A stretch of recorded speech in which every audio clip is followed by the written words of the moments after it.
seorang psikolog keluarga yang bernama Esther. Mungkin Bapak Ibu kenal ya. Dia pernah mengatakan, Bapak Ibu, keluarga itu ibarat apa? Ibarat pencinta. Ini ada orang bengkel ya. Martin seorang yang bekerja di Bank Mandiri. Tapi seorang psikolog tadi berkata, keluarga itu haruslah diibaratkan seperti pencinta. Keluarga itu disebut pencinta karena tergantung dari apa yang dilakukan oleh suami dan istri di dalam keuangannya, atau juga keluarganya, atau apa yang ditabungnya di dalam sebuah keluarga itu sendiri. Jadi ibarat uang itu adalah itulah yang menjadi invest untuk bisa ditabung terus, yaitu bisa diibaratkan dengan cinta tadi. Tidak terus interaksi dengan saling memberikan perhatian sukacita. Kalau saling menyakiti, pencinta ini tidak pernah penuh. Katanya interaksi yang menyakitkan itu ibarat seperti seorang yang terus-menerus menarik dana dari dalam uang atau bank itu. Tapi jika suami istri memiliki hubungan yang menyenangkan dan begitu baik, itu seperti sedang memasukkan deposit ke sebuah bank itu, atau diibaratkan dengan keluarga. Jadi kalau bank cinta itu penuh, berarti kedua belah pihak itu rajin menabung di dalamnya. Saudaraku terkasih, pernah ada seorang yang mengeluh kepada psikolog ini, si Lester ini. Ketika mendengar pandangannya ini, maka orang lain menanggapinya dengan cara bagaimana? Mana mungkin bank saya, kehidupan keluarga saya, sehingga tidak akan pernah bisa tabungan kami di dalam kehidupan keluarga itu penuh. Nah, terhadap keluhan daripada orang ini, Bapak Ibu, psikolog tadi berkata bahwa itu adalah tergantung kepada kedua suami dan istri itu sendiri, atau sepasang kekasih ini. Artinya di situ tidak ada waktu untuk bisa tidak dapat diperbaiki. Itu kembali kepada suami dan istri. Bunga bank itu ketika sudah habis, tetapi masih ada harapan untuk menabung kembali selagi masih ada kesempatan dan waktu. Jadi bersama-sama berjuang untuk menabung dan lebih melakukan kasih untuk melayani bukan dilayani. Firman Tuhan dengan jelas berkata, bagaimanapun juga bagi kamu, masing-masing berkata, kasihilah istrimu seperti dirimu sendiri, dan istri hendaklah menghormati suaminya. Jadi begitu jelas apa yang dikatakan oleh firman Tuhan ini pada suami dan istri di dalam sebuah keluarga. Dan kita perhatikan firman Tuhan ini, saya pertama kali mengajak kita untuk bagaimana memperhatikan dari bagian belakang, dari apa yang harus dilakukan oleh si istri atau seorang istri. Firman Tuhan berkata tadi bahwa istri hendaklah menghormati suami. Inilah peran seorang istri yang sangat diinginkan oleh firman Tuhan. Laku hormat seperti engkau menaruh hormat kepada Tuhan. Dan saya pikir ini bukan soal budaya barat atau timur. Baik buku konseling keluarga Kristen ataupun non-Kristen, semuanya itu setuju bahwa salah satu itu yang paling penting dan yang paling diinginkan oleh para suami dan istri adalah dihormati dan dihargai oleh pasangannya. Jangan suka kasar kepadanya. Maka jawabannya juga akan timbul, bagaimana saya bisa menghormati dia? Orang yang dingin, orang yang tidak seperti saya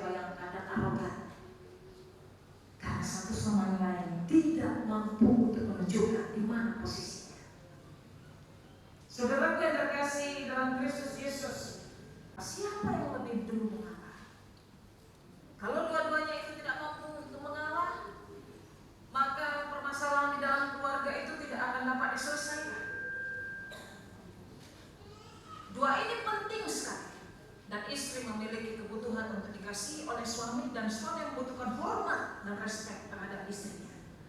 Istri berlaku menjadi tidak hormat karena di belakang dia merasa ingin sekali suaminya itu mencintai dan seterusnya.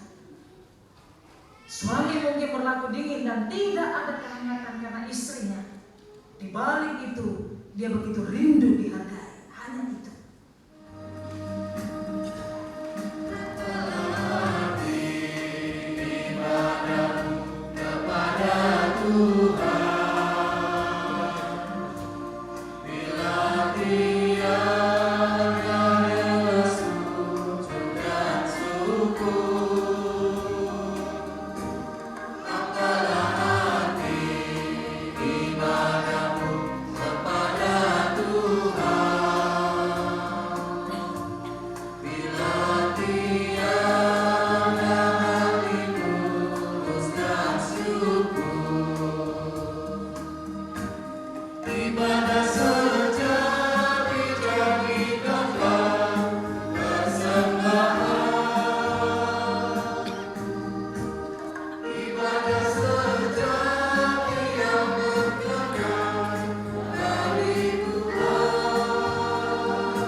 Bahkan hingga saat ini tidak ada keberatan-keberatan yang ditujukan kepada majelis jemaat GKI Medan.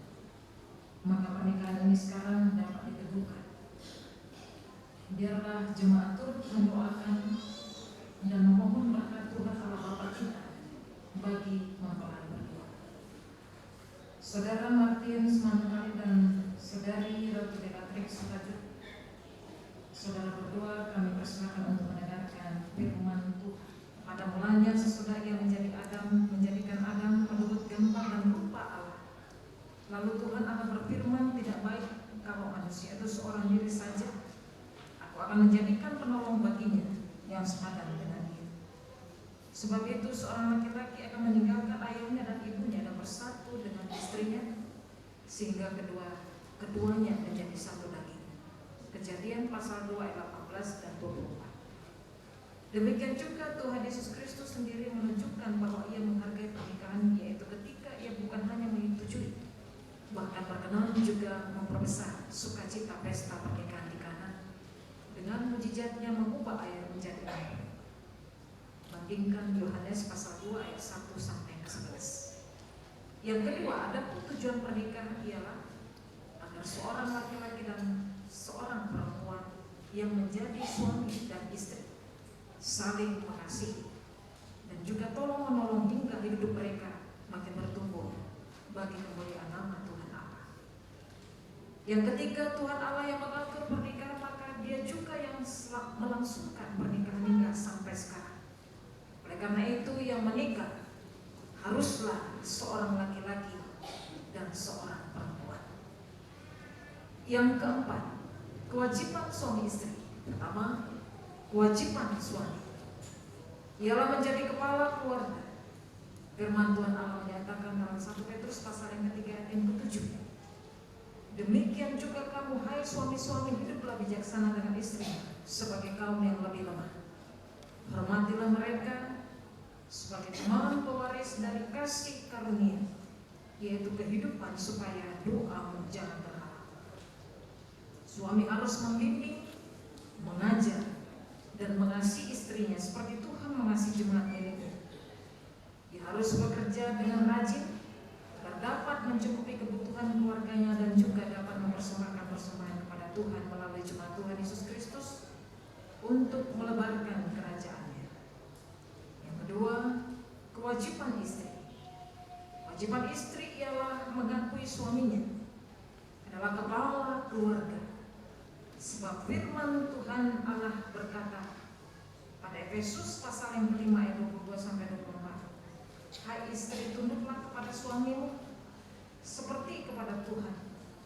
Karena suami adalah kepala istri, sama seperti Kristus adalah kepala jemaat. Suami dalam segala sesuatu. Maka istri juga harus senantiasa memperhatikan kehendak Tuhan Allah. Semua yang kuraikan tentang pernikahan dan kewajiban orang yang menikah tadi, hendaklah saudara berdua memperhatikan agar saudara mengerti bahwa pernikahan adalah mulia dan kudus. Firman Tuhan menegaskan dalam Ibrani pasal 13 ayat 4. Hendaklah kamu semua penuh hormat terhadap perkawinan, dan janganlah kamu mencemarkan tempat tidur, sebab orang-orang sunat dan pezina akan dihakimi Allah. Selanjutnya, apa yang sudah saudara dengar akan hal pernikahan tadi dapatlah membuat hati bersuka cita. Karena Tuhan Allah sendiri yang mengatur pernikahan, maka Dia sendiri juga yang memberikan pertolongan kepada tiap orang yang berkeluarga yang memohon pertolongan kepadanya. Ini tentu memberikan terang pada waktu kegelapan datang, sehingga hidup suami istri itu benar-benar menjadi layak, saling membangun serta menjadikan kemuliaan bagi Tuhan. Supaya pernikahan ini dapat diteguhkan di hadapan Tuhan Allah dan di depan jemaatnya. Bersediakah saudara berdua untuk menempatinya? Bagaimanakah jawaban daripada saudara Martin Semanukali? Ya, dengan sepenuh hati saya berjanji. Bagaimanakah juga jawaban daripada saudari Ratu Beatrix Sutajud? Ya, dengan sepenuh hati saya berjanji. Tuhan Allah telah mendengarkan jawaban saudara berdua di hadapan jemaatnya sebagai saksi. Maka mengendaplah ia, tetap ia. Kini mempelai berdua, kami persilakan untuk berhadapan. Saudari Ratu Beatrix Tajulu, di hadapan Tuhan Allah dan jemaatnya, saya menerima dan mengambilmu sebagai istriku. Sebagai seorang suami yang baik dan takut akan Tuhan, saya berjanji akan tetap mencintai dan mengasihimu, baik pada waktu susah maupun senang, pada waktu sakit maupun sehat, sampai kematian memisahkan kita. Amin.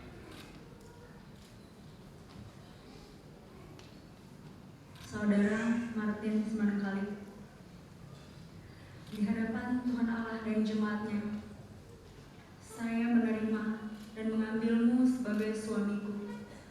Sebagai seorang istri yang baik dan takut akan Tuhan, saya berjanji akan tetap mencintai dan mengasihimu, baik pada waktu susah maupun senang, pada waktu sakit maupun sehat, sampai kematian memisahkan kita. Amin. Terima kasih. Jemaat nomor 350, bait pertama dan kedua.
Cinta ini adalah sebagai tanda pengikat cinta kasih dan kesetiaanku kepadamu.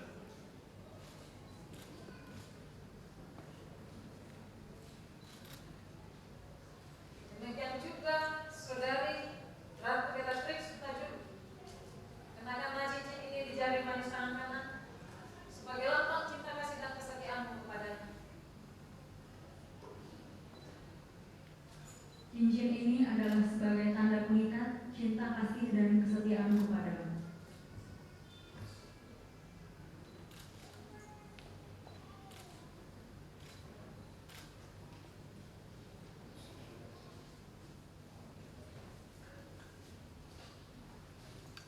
Apa yang dipersatukan Allah tidak boleh diceraikan oleh manusia. Amin. Jemaat kami undang untuk bangkit berdiri. Mari kita Tuhan Allah memanggil Saudara Martin Simanungkalit dan Saudari Ratu Beatrix Tajulu untuk memasuki pernikahan yang dipersekutukan di dalam nama Allah Bapa dan Putranya Tuhan Yesus Kristus dan Roh Kudus. Amin.